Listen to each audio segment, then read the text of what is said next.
I'm Rudolf Raward. I'm from Papua New Guinea. It's a country just above Australia, north of Australia. And I'm from Medang town.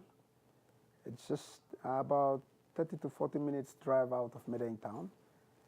And it's a small village of about roughly less than 1,000 people. And we speak Panau language. Panau language is relatively very small language. And the language is just about to die out. I think I could remember my mom is having difficulties with grammars because she seems to be thinking of words for a long time before giving words.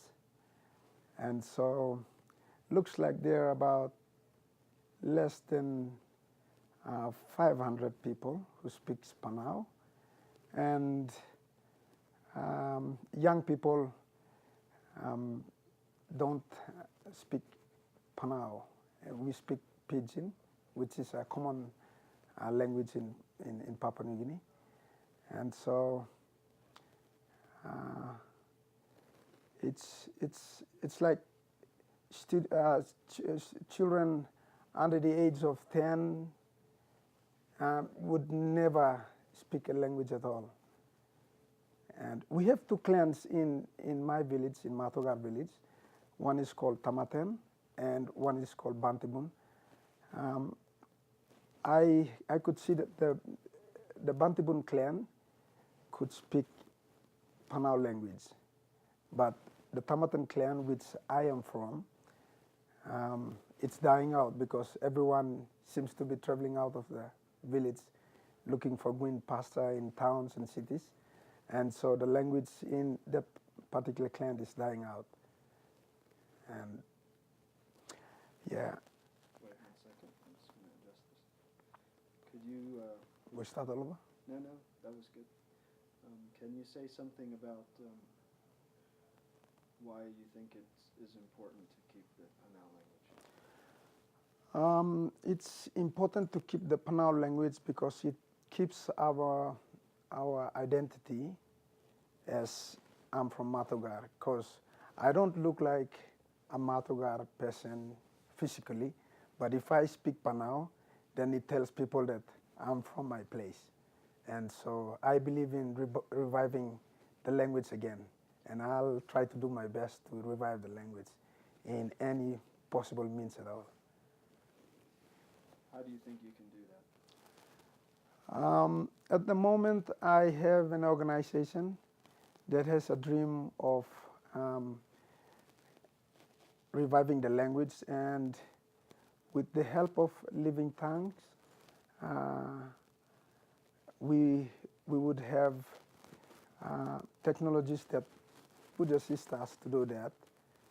And it's already been documented, and I'll be working on it, producing stories and booklets, pamphlets, and maybe movies, things like that in my language, so that it would bring the interest back of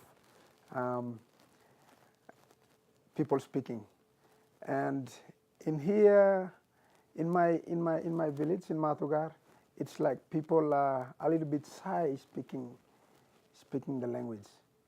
So it's like when you speak language, speak Panau, we feel that we are not modernized. We are old-fashioned. So people like to be modernized.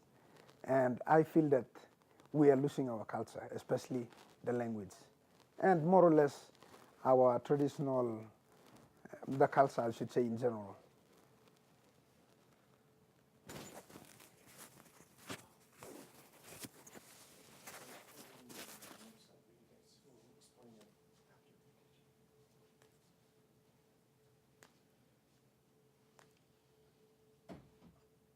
So you mentioned the idea of losing the culture. What are some of the important cultural things or traditions that Matugar people have?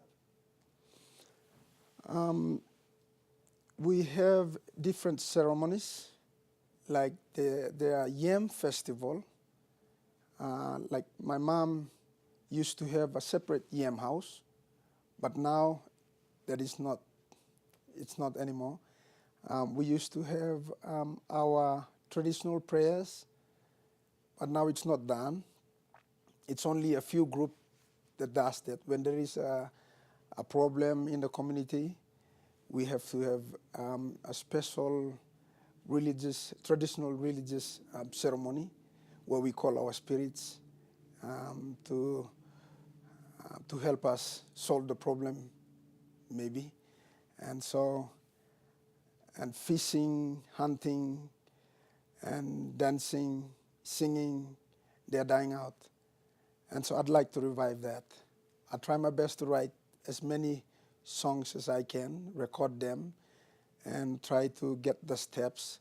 I have about just one elder person and my mama. So the male can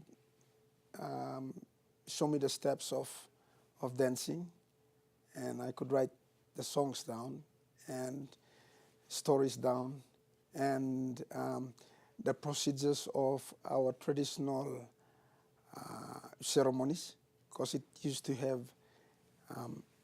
stages where we have the first stage saying something, doing something, and then it goes on until it finishes. And so I'd have to write that one down because it's dying out. And the words exactly, the exact words that are used in different parts of the ceremonies.